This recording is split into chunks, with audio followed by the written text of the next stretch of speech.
Vamos a comenzar la clase de leucocitos en unidad, la clase didáctica. Entonces, una clase de refrescamiento para ustedes, por así decirlo, porque es un curso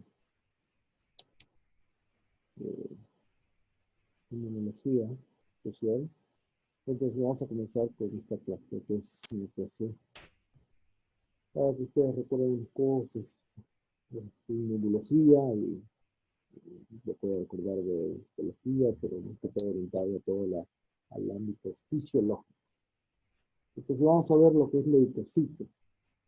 Los leucocitos son de dos tipos, ¿no? O sea, ustedes ya saben que los leucocitos es la blanca de la sangre, ¿no? Entonces se dividen en dos tipos, los granulocitos, que son neutrófilos, eosinófilos y basófilos, y los agranulocitos, que son monocitos y linfocitos. O sea, ¿dónde viene la distinción de estos, ¿no? Básicamente el citoplasma de los granulocitos contiene gránulos secretorios que captan con facilidad las funciones de tipo Romanowsky, por eso se llaman granulocitos. Los monocitos y linfocitos carecen de gránulos en su citoplasma, y por ello se denominan así, granulocitos. Los tipos de gránulos que pueden tener estos leucocitos los podemos evidenciar en la diapositiva. Son de dos tipos, ¿no? Gránulos específicos o los gránulos secundarios que aparecen en la fase del mielocito, y los gránulos primarios o azurófilos que aparecen en la fase del promielocito.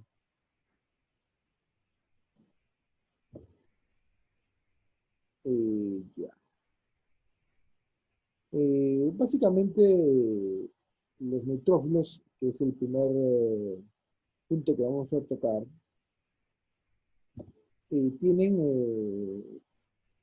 ellos se aproximan, endocitan y matan a la bacteria. Ese es su mecanismo, ¿no? Entonces, básicamente vamos a tocar el primer punto, que es los neutrófilos, que tienen un diámetro de 10 a 14 micrómetros, tienen un núcleo multilobulado. La configuración, ya saben ustedes que es circular, pero cambia de forma de manera constante por sus movimientos ameboides.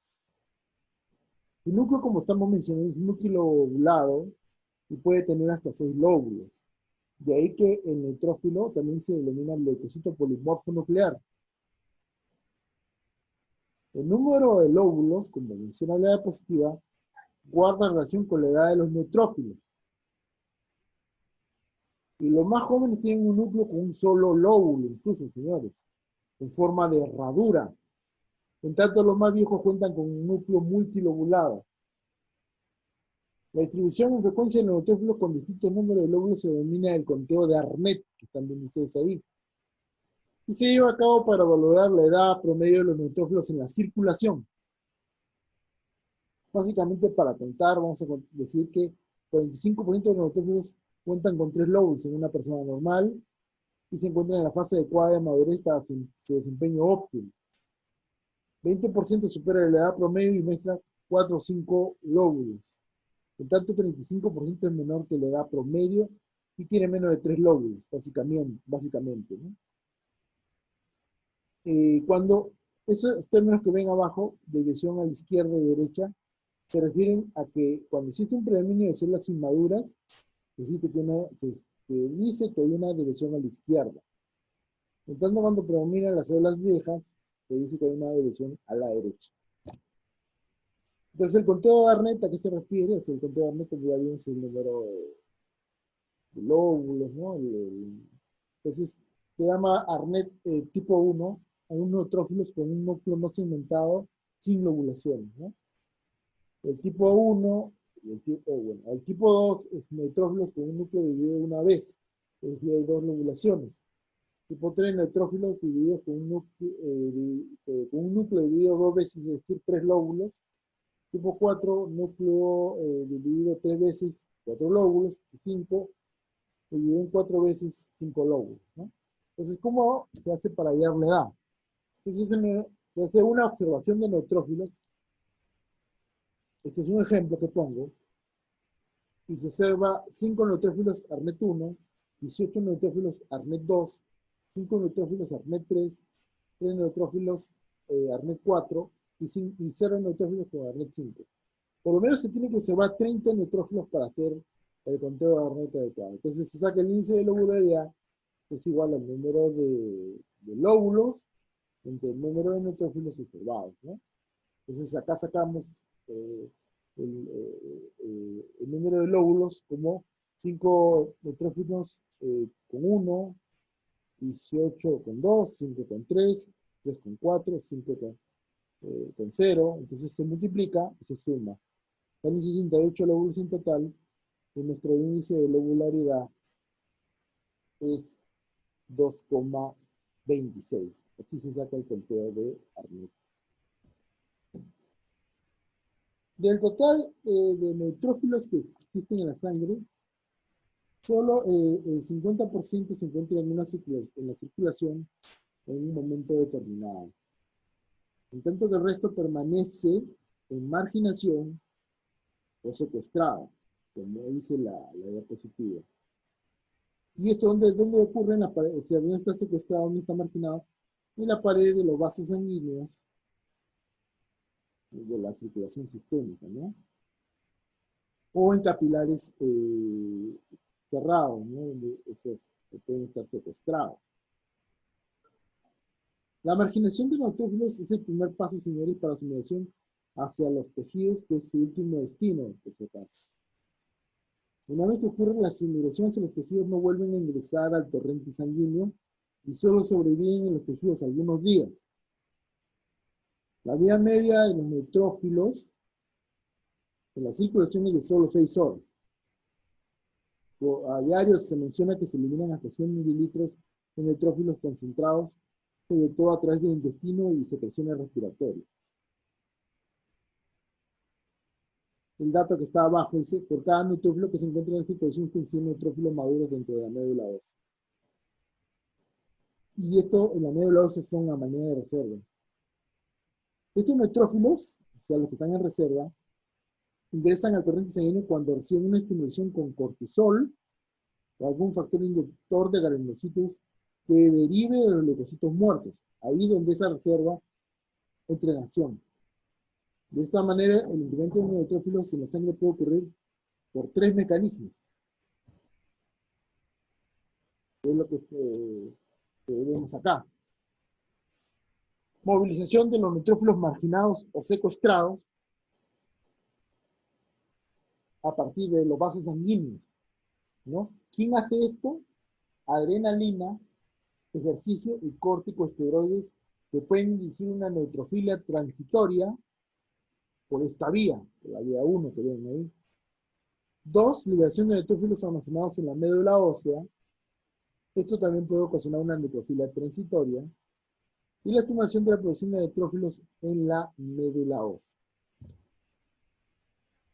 Los neutrófilos tienen gránulos también, así como tienen las plaquetas, y son de 2 tipos. Azurófilos, que existen en otro tipo de granulocitos, no solamente, no es exclusivo de ellos, y los específicos que son propios de los neutrófilos, ¿no? Básicamente para mencionar que los gránulos azurófilos se liberan al interior de las vacuolas fagocíticas, que refieren a los microbios, a los microorganismos fagocitados. El contenido de estos gránulos incluye mieloperoxidasa y defensinas. Básicamente, ¿qué es la mieloperoxidasa? Es una proteína que cataliza la producción de hipoclorito a partir del cloro y del peróxido de hidrógeno, que se genera por medio del estallido respiratorio, que ya lo vamos a ver ahorita en un momento en las que es las funciones de los neutrófilos.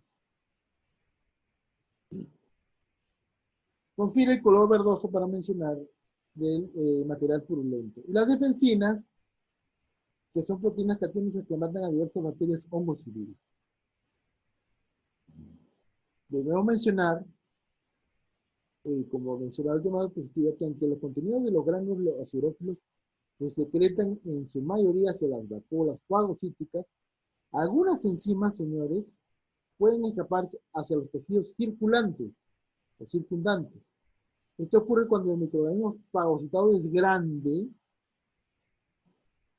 y la vacuola fagocítica no puede sellarse por completo. Las enzimas, en particular la elastasa, inducen daño considerable a los tejidos circundantes. Este daño subyace a varios trastornos, señores, por ejemplo, artritis reumatoidea e infección pulmonar, para mencionar esto. Gránulos específicos se liberan en su mayoría hacia el espacio extracelular. Se expulsan en forma temprana, debemos mencionar, cuando el neutrófilo se desplaza hacia el sitio de la inflamación. Como menciona la diapositiva, el constituyente principal de los granos específicos es una proteína unida al hierro que se llama la apolactoferrina. ¿Qué es lo que hace esto? Al unirse al hierro, la lactoferrina ejerce un efecto bactericida al privar a las bacterias de hierro que requiere. O sea, esto es lo que hace la apolactoferrina. O sea, priva a la bacteria del hierro para que no lo pueda utilizar. También inhibe al colágeno, lo que facilita la movilización de los neutrófilos al liberalizar la matriz extracelular. Menciona la diapositiva también, la membrana de los granos específicos contiene moléculas de integrina. Cuando los granos se funden con la membrana celular, estas moléculas de integrina se conservan en ella y de ahí se emplea su papel importante para la quimiotaxis. Básicamente, para mencionar el conteo leucocitario, que ustedes ya lo van a ver en sus clases básicamente de patología clínica, ¿no? Lo van a ver también en fisiopatología, van a ser trastornos de tipo inflamatorio, leucocitario, o en su clase ya en clínicas en hematología. Quiero mencionar algunas cositas acá que tienen que ver con parte fisiológica, ¿no? Pero básicamente, ¿qué es? Cuando hablamos, digan, ¿por qué están tocando leucocitos y leucopenia? Y solamente estamos hablando de un grupo, que es neutrófilos ahorita, ¿no? Lo que pasa es que el aumento de neutrófilos, que se llama neutrofilia, y el descenso, que se llama neutropenia, determinan en gran medida leucocitosis o leucopenia. ¿Por qué? Porque son los más frecuentes, los que están en mayoría, en los glóbulos rojos. Son los más numerosos entre los leucocitos. Por ello, la neutrofilia se relaciona con leucocitosis. En tanto, la neutropenia se vincula con leucopenia.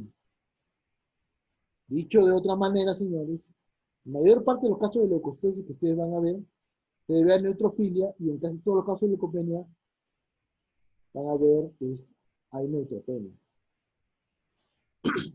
Y para hablar brevemente, leucocitosis obviamente es el incremento del número de leucocitos, básicamente en este caso neutrófilos, realmente mayor de 25.000, estamos hablando de leucocitosis neutrofílica. El conteo de neutrófilos, señores, alcanza su valor normal después de una semana del nacimiento, ¿no? En el momento del nacimiento hay una leucocitosis neutrofílica, lo que acabo de mencionar.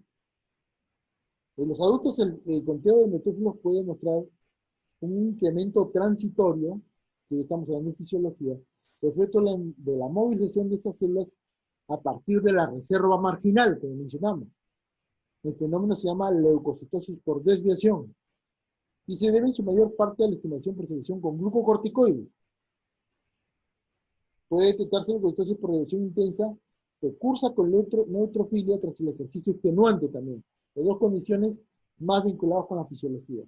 Durante el embarazo, otra condición fisiológica, la leucocitosis se incrementa hasta el tercer trimestre, que alcanza su máximo en el momento del parto, en ocasiones con duplicación de las cifras. También podemos encontrar otra condición fisiológica cuando un individuo presenta ansiedad o estrés de algún tipo. Por último, otra contingencia que tienen que tener existe un factor diurno que induce un incremento ligero del conteo leucocitario durante la tarde. La marea vespertina se le llama, ¿no?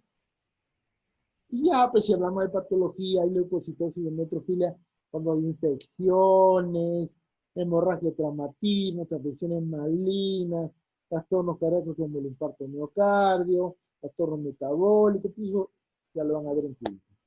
Y neutropenia, que no hay condiciones fisiológicas asociadas, hablamos de infecciones virales como influenza, sarampión, hepatitis infecciosa, infecciones bacterianas como tifoidea, anemia, plasma, prednismo.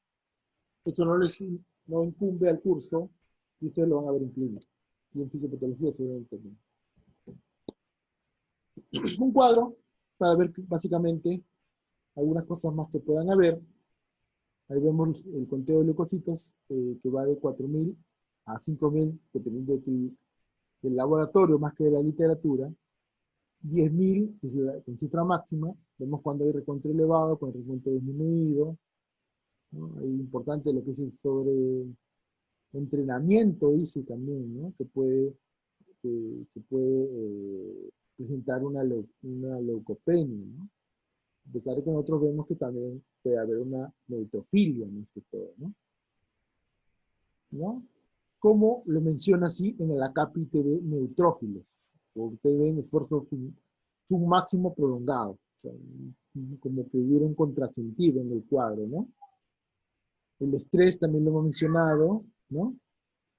Y lo importante que ahí menciona, por ejemplo, una causa de neutropenia, que es déficit de vitamina B12. No lo hemos mencionado en la previa, porque el déficit de vitamina B12 no solamente va a bajar los neutrófilos, sino que va a bajar en general, puede bajar, cuando es un trastorno megaloblástico, toda la serie, o sea, roja, blanca y plaquetas, ¿no? Entonces puede haber una pancitopenia, para tener en cuenta. O sea, no solamente va a bajar la serie leucocitaria, en este punto en particular, los neutrófilos, sino todos los demás componentes de la sangre. Funciones de los neutrófilos son básicamente las que ven ahí: quimiotaxis, marginación, activación de apedesis, fagocitosis y estallido respiratorio. O sea, ¿cuál es la función principal con todo esto? ¿Cuál es la función principal en el papel principal de los neutrófilos? Proteger al hospedero contra agentes infecciosos, en buena cuenta. O sea, identifican la infección, miran hacia el sitio que se encuentra el microorganismo infectante y lo destruyen en buena cuenta. Así de sencillo. Ahora vamos a ver cada función en detalle. Estos son los acontecimientos celulares: aginación, rodamiento, adhesión de APS, activación, estímulo, los factores quimiotácticos, la quimiotaxis en sí, etcétera. Y ya vamos a ver cuando hay el flagelo, la cabeza, eso ya lo vamos a detallar ahorita. ¿Qué es la quimiotaxis? La quimiotaxis, obviamente, como le dices, la atracción, ¿no? Los neutrófilos son atraídos hacia el sitio de la infección por moléculas quimioatrayentes gracias a los receptores específicos ubicados en su membrana. Para mencionar, estos quimioatrayentes pueden ser moléculas que se liberan por la degradación de bacterias o a partir de células tisulares dañadas, o entidades que se constituyen por la interacción de las bacterias con el sistema de defensa del hospedero. Resaltan entre lo que hemos mencionado al último, o sea, entre lo que es las interacciones de las bacterias con el sistema de defensa del hospedero, el componente C5, leucotrieno B4, que se menciona que el leucotrieno B4 es la molécula quimioatrayente más potente que se conoce hasta el momento. Secreciones de gránulos de alfa de las plaquetas, específicamente, y como ya vimos en la parte de plaquetas, factor plaquetario 4, factor de crecimiento derivado de plaquetas, y la secreción de los gránulos de las células cebadas, ¿no? Marginación: cuando un neutrófilo que transita dentro de un capilar se aproxima a un área que existe inflamada, se va a marginar, como menciona ahí. ¿Qué es lo que pasa? Se va atraído por el endotelio capilar y comienza a rodar sobre su superficie. La marginación, señores, se suele presentar en una vérula postcapilar. La marginación, como menciona la diapositiva, se debe a su unión a selectinas, que son moléculas de adhesión celular. Obviamente, como ustedes saben o habrán leído, recordarán, se encuentran en las células endoteliales por medio de las moléculas de carbohidrato que los neutrófilos presentan en su superficie. Las selectinas de vertidos son más numerosas en las regiones en las que existe inflamación. Ojo, pero, en condiciones ordinarias también se encuentran presentes, razón por la cual casi la mitad de los neutrófilos circulantes permanecen en marginación. Por eso lo vemos en la parte introductoria. La activación, o sea, hay que activarlo, ya ha comenzado los primeros pasos. Mientras rueda a lo largo de la superficie endotelial, el neutrófilo se activa si entra en contacto con moléculas quimioatrayentes, básicamente. La activación se encuentra mediada por proteína G. La activación de los neutrófilos, señores, se relaciona con la división de gránulos específicos hacia su propia superficie celular, y con un incremento marcado en la dirección del neutrófilo a las células endoteliales, lo que hace que la célula deje de rodar. Esto ocurre debido a la aparición de integrinas, que son moléculas de adhesión celular, sobre la superficie del neutrófilo, que se unen a sus receptores en las células endoteliales. La diapédesis, los neutrófilos se introducen, lo que vieron eso como una cabecita así, se introducen a través de las paredes de los capilares entre las células endoteliales, básicamente la parte donde ven como una cabecita que se introduce, la parte derecha de la diapositiva. Mira el tejido sanguíneo siguiendo el gradiente de la sustancia quimioatrayente. Mientras ocurre la diapédesis, el neutrófilo se elonga y desarrolla una cabeza ancha, que es la cabeza que ustedes ven ahí, que se conoce como el lamelipodio, la cabeza ancha, que contiene la mayor parte del citoplasma y una cola delgada bífida que se denomina pseudoflagelo. A partir del lamelipodio se presenta la degradación de los gránulos específicos. La fagocitosis, o sea, para recordar, el lamelipodio viene a ser esa cabeza que ustedes ven en la margen derecha de esta diapositiva de acontecimientos celulares. La fagocitosis, básicamente los neutrófilos tienen en su superficie vectores para la fracción constante FC de las inmunoglobulinas. Cuando los receptores FC se unen a la IgG y a las proteínas de complemento que existen sobre la superficie de la bacteria, obviamente, van a ocasionar esto, ¿no? Un aumento de su motilidad, su exocitosis y el estallido respiratorio. Lo que va a facilitar obviamente la fagocitosis. Todos estos que hemos mencionado están mediados por proteína G. O sea, ¿qué es lo que básicamente, para que ustedes recuerden sus clases de inmunología, durante la fagocitosis la membrana del granulocito extiende sus pseudópodos en torno a la vesícula. Los pseudópodos se funden para formar una vacuola fagocítica y insertan en ella a la partícula. Los gránulos primarios, los lisosómicos y los secundarios específicos se funden con la vacuola fagocítica y descargan dentro de enzimas como la lisosima, miloperoxidasa, capsaicina G, elastasa y lactoferrina, así como proteínas catiónicas que se denominan defensinas, obviamente. Y tras el estadio respiratorio, el anión superóxido y sus metabolitos, como peróxido de hidrógeno e hipoialitos, se funden hacia la vacuola fagocítica e inician eliminación microbiana dependiente de oxígeno. Y ahí viene la última parte, que es estallido respiratorio, que es segundo después de la estimación de los neutrófilos incrementa de forma aguda su captación de oxígeno. El fenómeno que se conoce como el estallido respiratorio, ¿no? básicamente van a ver que lo que es vinculado con NADH, ¿no? Que van a ver que el exceso de oxígeno que se capta se aprovecha para la oxidación de la glucosa a través de la vía de las hexosa monofosfato, lo que genera la producción de fosfato de adenín dinucleótido de nicotinamida, NADH, como lo ven ahí en la primera parte de esta fórmula, ¿no? Y se va a formar I-glutatión reducido.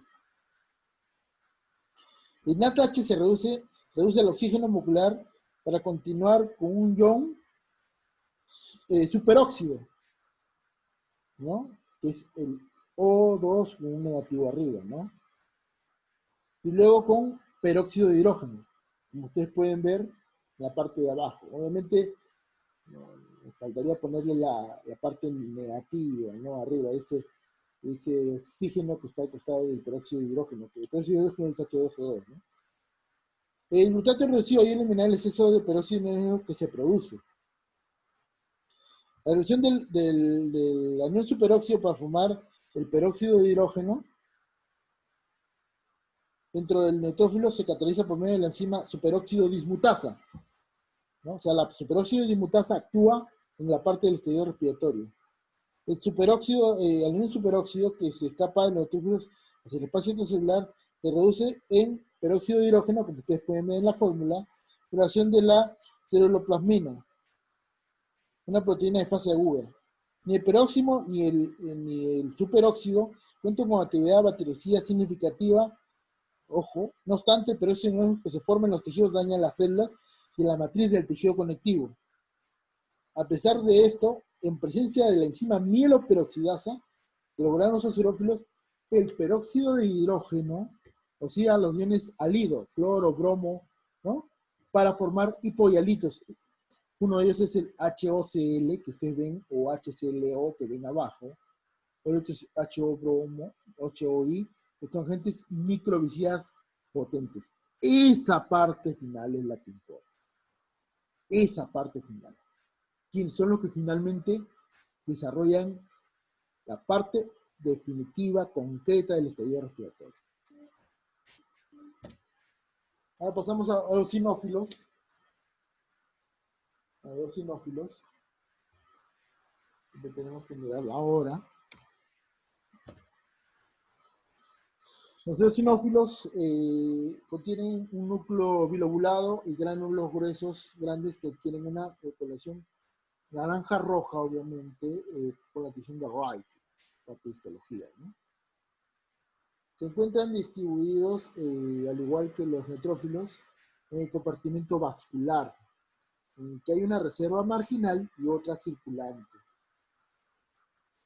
La vía media es de cerca de 8 horas. Por cada eosinófilo circulante existen 100 o más que se encuentran en los tejidos, en especial piel y en las mucosas de las vías respiratorias, digestivas y genitourinarias. Básicamente, para complementar lo anterior, los eosinófilos son atribuidos a los tejidos en que existen reacciones alérgicas. O sea, los eosinófilos, donde hay alergia, ahí van ellos. Por efecto de factores quimiotácticos que secretan las células cebadas. En el sitio en el que ocurre la reacción alérgica, los eosinófilos degradan los productos de las células cebadas y con ello disminuyen las manifestaciones clínicas de las respuestas alérgicas. Y también tienen gránulos eosinofílicos. Los granulos eosinofílicos, constituyente predominante de los gránulos eosinofílicos, es un material que se denomina la proteína básica principal, que desempeña un papel clave en la capacidad del eosinófilo para dañar a las larvas de helmintos, como dice ahí la diapositiva. En los gránulos grandes, también, existe una proteína que es la proteína catiónica eosinofílica, una proteína neurotóxica y una peroxidasa eosinofílica con propiedades distintas de la peroxidasa de los neutrófilos. Los gránulos eosinofílicos más pequeños contienen arisofatasa B, una enzima capaz de inactivar a los leucotrienos que contienen azufre que liberan las células cebadas durante las reacciones de hipersensibilidad de tipo inmediato. Los neutrófilos, perdón, los eosinófilos secretan lisofosfolipasa. Luego hay una corrección, obviamente, ahí es eosinófilos y no neutrófilos, ¿no?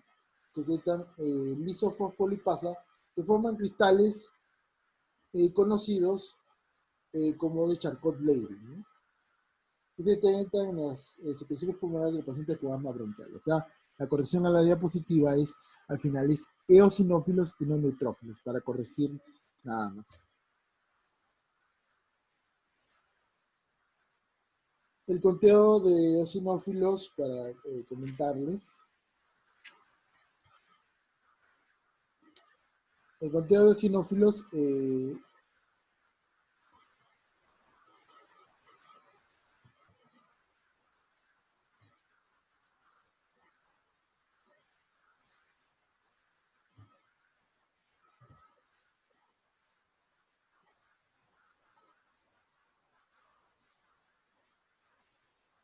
el conteo de eosinófilos es cuando, o sea, tenemos dos cuadros, la eosinofilia y la eosinopenia, ¿no? Básicamente.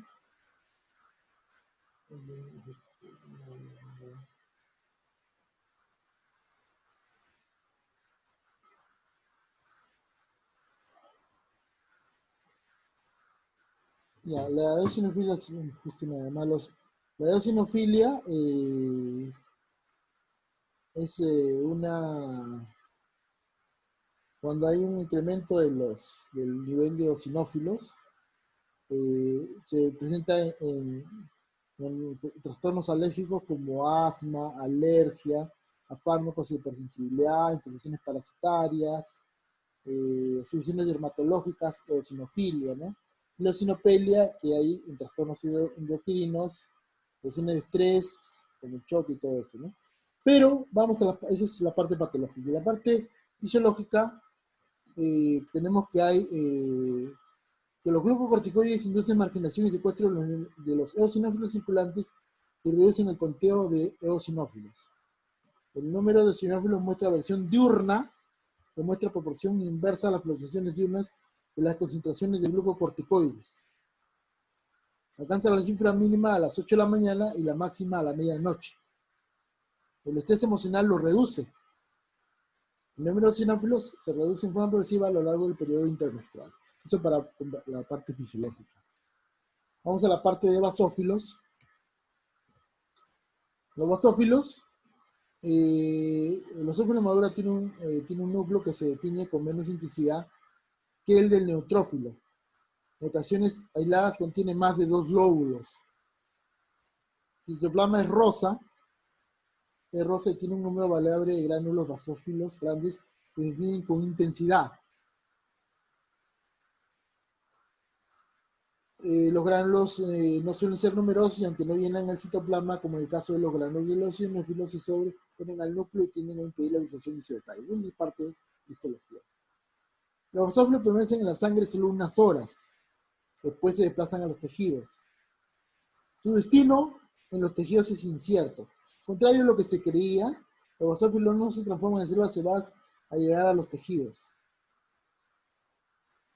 La membrana superficial del basófilo contiene receptores para la reacción Fc de la inmunoglobulina E.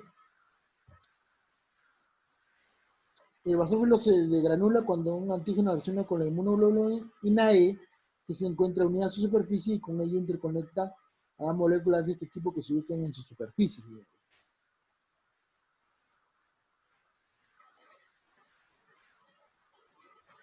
Los granos del basófilo, porque tienen gránulos, contienen histamina, que mide las reacciones alérgicas.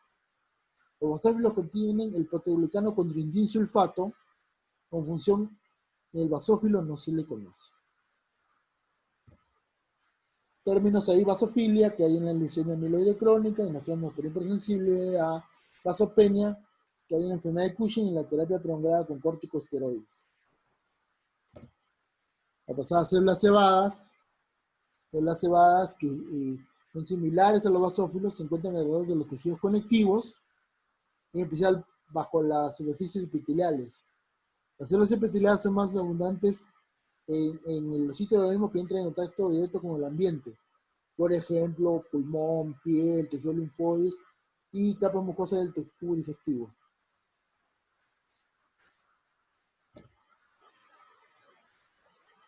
Muy bien, para mencionar antes de acabar, las células cebadas contienen mediadores inflamatorios como histamina, leucotrienos, prostaglandinas y factores quimiotácticos.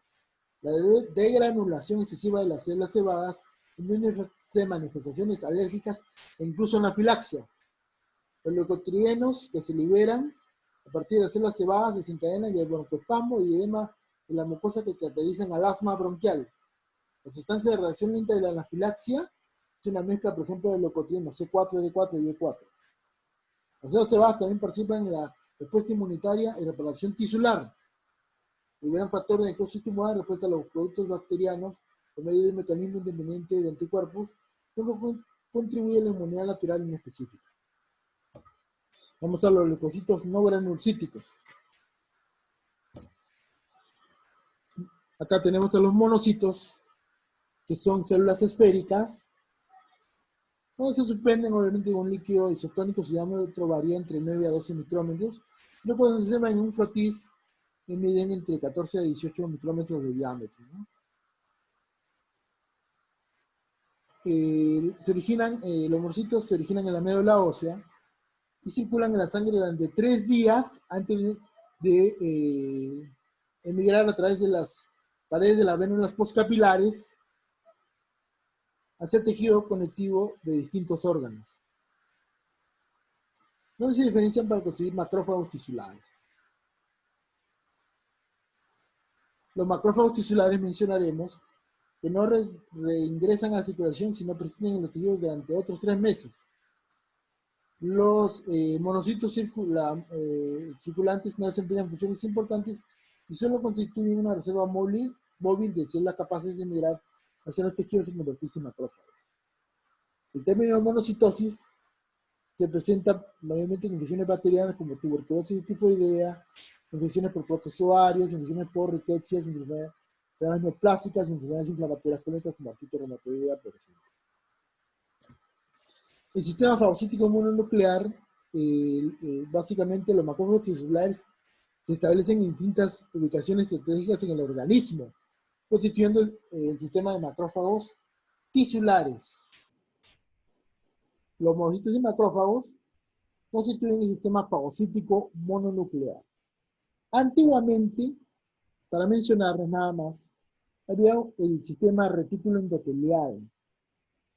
Este sistema retículo endotelial es lo que antes se conocía para el sistema fagocítico mononuclear. Término que incluía gran número de células fagocíticas. Cualquier célula capaz de captar una atención vital como el azul criptano y materias particuladas como el carbón coloidal se consideraba una célula del sistema retículo endotelial. Por tanto, el sistema incluía, por ejemplo, las células del artículo del vaso, y ganglios linfáticos, células de recubrimiento de los sinusoides, incluía monocitos de la sangre, macrófagos tisulares, y se llamaba también sistema retículo endotelial porque debido a que incluía las células del retículo del vaso y los ganglios linfáticos, a la vez que las células de recubrimiento de los sinusoides esplénicos y hepáticos, que se creía eran células endoteliales. Más tarde se descubrió que las verdaderas células endoteliales fibroblastos eran capaces de captar la atención y no obstante muestran actividad fagocítica débil durante algún tiempo y se incluyeron sin embargo en el sistema reticular endotelial, ¿no? Pero esa es historia. El sistema fagocítico nuclear incluye células precursoras de la médula ósea, promonocitos de la médula ósea, monocitos de la médula ósea y sangre, y macrófagos de diferentes órganos, entre ellos el hígado, célula de Kupffer, vaso, ganglios linfáticos, médula ósea, pulmones, los macrófagos pulmonares, o sea, MAP, las células del polvo, tejido conectivo como histocitos, pleura, peritoneo, etc., ¿no? ¿Cuáles son sus funciones? Ahí pone en una línea suspensiva, los macrófagos fagocitan, ¿no? Detritos celulares, detritos rotos o viejos, fibrina y bacterias. Por lo tanto, son importantes en inflamación y cicatrización. Secuestro y difusión de bacterias que ingresan a los tejidos, es otra función. Los macrófagos procesan los antígenos y de esta manera tienen un papel importante en la respuesta inmunitaria. Los fagos también son eficientes para la fagocitosis de los complejos antígeno-anticuerpo complemento, debido a que cuentan con receptores para la inmunoglobulina y el complemento. Hay eliminación de los eritrocitos viejos. Los macrófagos almacenan el exceso de lípidos y mucoproteína y se intentan transformar en células espumosas. 20 o más macrófagos pueden fundirse para constituir una célula gigante, multinucleada, ¿no? De hasta 50 micrómetros de diámetro, capaz de fabricar bacilos, y empezar el bacilo de la tuberculosis, ¿no? Vamos a hablar de los linfocitos.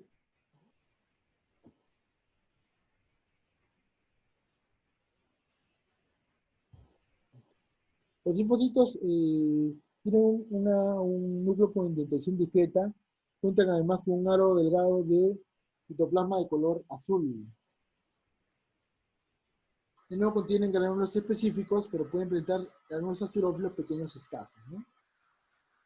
Para diferenciar estos dos términos, linfocitos grandes y pequeños. Los linfocitos, entre 10 y 20% de los linfocitos en la sangre periférica son grandes, de entre 11 a 15 micrómetros de diámetro.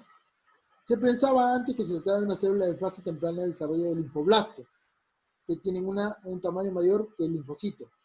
Sin embargo, en la actualidad se sabe que estos linfocitos grandes son en realidad células natural killers, es decir, naturales.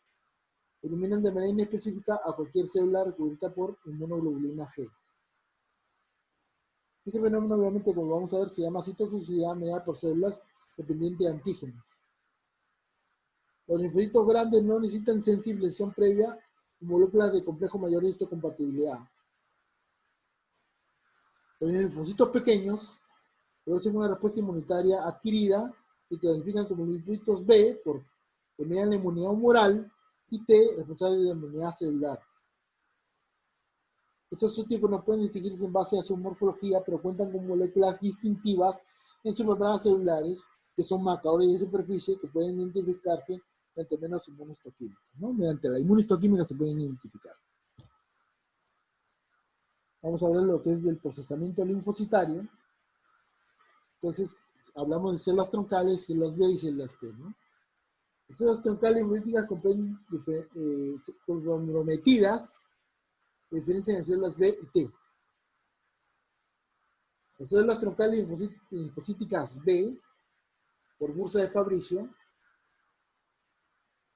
se procesan, o sea, adquieren su madurez inmunocompetencia en la médula ósea. Las células troncales linfocíticas T comprometidas se procesan en el timo. El procesamiento implica una proliferación rápida con mutaciones frecuentes durante las divisiones celulares. Estas mutaciones son relevantes para el desarrollo de la especificidad de los anticuerpos.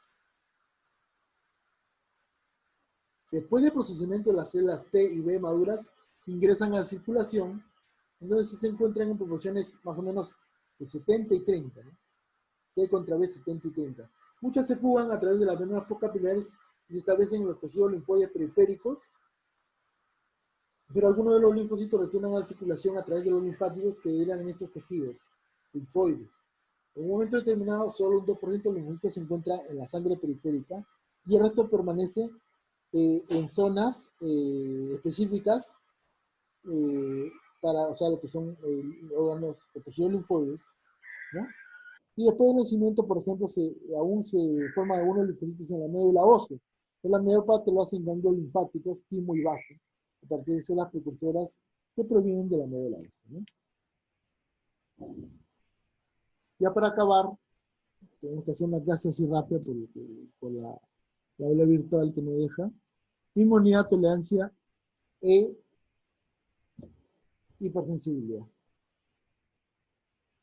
Obviamente, ¿qué es inmunidad? Ustedes ya lo han visto en su curso de inmunología, que hace referencia a la capacidad del organismo para defenderte contra sustancias extrañas, como microbios, microorganismos o toxinas que tienen potencial de dañar el organismo. La inmunidad puede ser natural o adquirida. La inmunidad adquirida se clasifica en base a si se adquirió en forma activa, inmunidad activa, o pasiva, inmunidad pasiva, ¿no?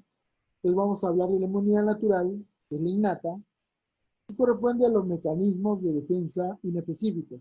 Acá se incluye los fagocitos la fagocitosis, perdón, de los leucocitos, de los sistema, monocitos macrófagos, digestión de microbios ingeridos por efecto del ácido gástrico, la resistencia de la piel, las enzimas plasmáticas y las células natural killer.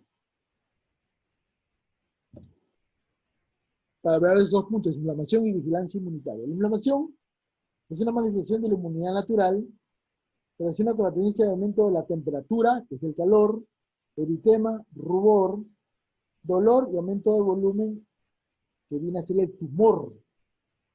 De esta manera, el desarrollo de aumento de volumen, eritema, dolor y calor en cualquier estructura interna o externa del organismo se llama inflamación, señores.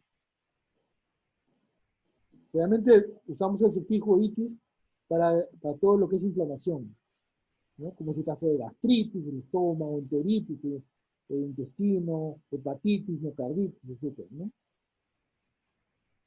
Las manifestaciones de calor, rubor y tumor en la inflamación se deben a la vasodilatación que se vincula con la inflamación. La vasodilatación junto con el incremento de la permeabilidad capilar que debido a la inflamación permite que el plasma exude hacia el espacio intersticial. El exudado contiene grandes cantidades de células inflamatorias, en especial neutrófilos. ¿Y qué es vigilancia inmunitaria? Vigilancia inmunitaria es una manifestación, de la inmunidad natural. Consiste en el reconocimiento permanente y destrucción de las células tumorales que aparecen en forma continua en el organismo durante toda la vida. Las células inmunitarias identifican a las células tumorales a reconocerles antígenos tumorales específicos. Si bien en la vigilancia participan todos los tipos de células inmunitarias, señores, las células natural killer desempeñan un papel esencial. Las células natural killer no necesitan la estimulación de los antígenos tumorales. El simple contacto con las células natural killer permite eliminar a las células tumorales. Pero las células tumorales cuentan con mecanismos para defenderse de la inmunidad, de la vigilancia inmunitaria. O sea, para evadirla. ¿Cuáles son esos? Primer mecanismo. Son 7 mecanismos. Primer mecanismo, unas cuantas células tumorales aisladas expresan una cantidad demasiado baja de antígeno para estimular el sistema inmunitario y para el momento en que la inmunidad de los pedidos contra el tumor es suficiente, tu carga ya es excesiva. Esto se denomina el escape, el mecanismo de escape. 2, segundo mecanismo, las células tumorales pueden perder o internalizar sus antígenos y con ello debe ir la detección. El tercer mecanismo, las células tumorales disminuyen su presión y su molécula de clase 1 y con ello invaden el reconocimiento de los antígenos tumorales. Cuarto mecanismo, los antígenos tumorales por lo general no expresan moléculas de clase 2 y por tanto no estimulan a las células T cooperadoras. Esto hace que las células tumorales sean poco antigénicas. 5. Ciertas moléculas como la hialomosina tienden a cubrir y enmascarar a las células tumorales, lo que inhabilita a las células inmunitarias para ejercer su reconocimiento. Esto se nombra el cegado antigénico. 6. Una subpoblación de células T8, que se denomina células T supresoras, respeta los tumores, suprime el desarrollo de la respuesta inmunitaria usual contra los antígenos tumorales, a inhibir la diferenciación de las células T citotóxicas y bloquear la actividad de los macrófagos. Y último mecanismo, el séptimo, las células tumorales pueden sintetizar sustancias que reducen las acciones inmunitarias de los PDE dirigidas contra ellas. Esas son las formas de que los tumores se protegen de la vigilancia inmunitaria. Si no, no habría pues patología vinculada con esto, ¿no? Neoplasia, etc. Vamos a hablar de inmunidad adquirida, que es la inmunidad adaptativa, y acá estos puntos en particular. Antígeno. Suele ser una proteína de peso molecular alto, pero también puede ser una proteína de peso molecular bajo, como por ejemplo la insulina, o un polisacárido de peso molecular alto, por ejemplo el dextrano. Las moléculas requieren cierto grado de complejidad química para ser inmunogénicas. Las moléculas grandes que carecen de complejidad química como el nylon la policramida y el teflón no son inmunogénicas. La especificidad de un antígeno se debe a que existen regiones específicas en su molécula que se llaman sitios determinantes o epítopes. Una proteína puede contar con varios epítopes y estos pueden diferir entre sí, no solo en cuanto a su especificidad, sino también con relación a su potencia antigénica. Es un apteno, que es una sustancia no proteica que cuenta con propiedades antigénicas escasas o nulas en sí misma, pero que se combina con una proteína para constituir un antígeno. Un antígeno nuevo capaz de estimular la producción de ciertas inmunoglobulinas cuya especificidad depende más de la fracción apteno que de la proteína portadora. ¿Qué es inmunidad activa? La inmunidad activa implica un encuentro directo con el antígeno. Un aspecto esencial de la respuesta inmunitaria adquirida de manera activa es el desarrollo de la memoria inmunológica contra el antígeno, de tal manera que las exposiciones subsecuentes, la respuesta a este es más vigorosa. Por ejemplo, cuando un antígeno se introduce a un animal por primera vez, transcurre un intervalo entre 4 días y 4 semanas antes de que pueda detectarse algún anticuerpo en el suero. A partir de ese momento se presenta una evaluación del título de anticuerpos que alcanza su máximo entre los 6 días y 3 meses después. Esta respuesta se llama la respuesta primaria. Cuando el mismo antígeno, señores, se inyecta al organismo de nuevo, existe una caída inmediata del título de anticuerpos circulantes que se debe a su neutralización por el antígeno inyectado. Sin embargo, después de 2 a 3 días se observa un incremento rápido del título que alcanza su máximo después de 7 a 14 días. El título de anticuerpos es mucho más alto que el alcanzado en la respuesta primaria. Esta respuesta obviamente se llama respuesta secundaria. Incluso una vez que cae el título de anticuerpos, permanece en un nivel más alto que el que desarrolla durante la primera respuesta. Las características principales de la respuesta secundaria son 3. Se genera con una dosis más baja de antígeno, requiere menos tiempo y se sintetizan más anticuerpos. Son 3 características. Esa es lo que es la inmunidad activa, ¿no? Pero ¿cómo? La inmunización activa, señores, contra un microorganismo puede lograrse al inyectar sus antígenos en el organismo. Cuando el microorganismo invade el cuerpo, los antígenos inducen una respuesta secundaria que lo destruye con rapidez antes de que se pueda multiplicarse e infectar al organismo. Los ataques subsecuentes por el mismo microorganismo solo ayudan a reforzar la respuesta secundaria y prolongar la inmunidad. La inmunidad pasiva se requiere sin que exista un encuentro con el antígeno, como el caso en que la madre transfiere sus anticuerpos al feto, o a través de la placenta o el calostro, cuando los anticuerpos se inyectan con fines terapéuticos. También es otra posibilidad, cuando se inyectan con fines terapéuticos, como por ejemplo el plasma de los pacientes en el momento actual que han tenido coronavirus a pacientes enfermos, ¿no? Se inyecta plasma que tiene anticuerpos, es una forma de inmunidad pasiva. Pero la inmunidad que se requiere por medios pasivos no confiere memoria inmunológica. Ojo, la inmunización pasiva puede lograrse mediante la inyección de anticuerpos preformados que se producen en animales o en otra persona, lo que estamos mencionando del plasma en pacientes que han tenido COVID y los que están con enfermedad activa. Cuando el microorganismo invade en forma subsecuente el organismo, se eliminan con rapidez por la acción de anticuerpos inyectados que a su vez se consumen en el proceso. Por eso se consume. Sin embargo, esta inmunización rápida impide el desarrollo de inmunidad activa. Por eso es que la inmunidad pasiva no confiere memoria inmunológica, como dicen, ¿no? Y es una inmunidad que es utilizada más que todo como un salvataje en el momento actual los pacientes con SARS-CoV-2. Ya para acabar, tolerancia inmunitaria. La tolerancia inmunitaria explica se define como la incapacidad adquirida de un hospedero para expresar inmunidad humoral o celular específica contra un antígeno al cual de ordinario respondería. La falta de respuesta no se debe a la carencia de inmunogenicidad de un antígeno o a alguna alteración de la respuesta inmunitaria. Para poder denominarse tolerancia específica, el receptor debe tener dos exposiciones al antígeno. Una primera exposición inductora de tolerancia seguida de una segunda exposición de reto al mismo antígeno que no evoca una respuesta inmunitaria.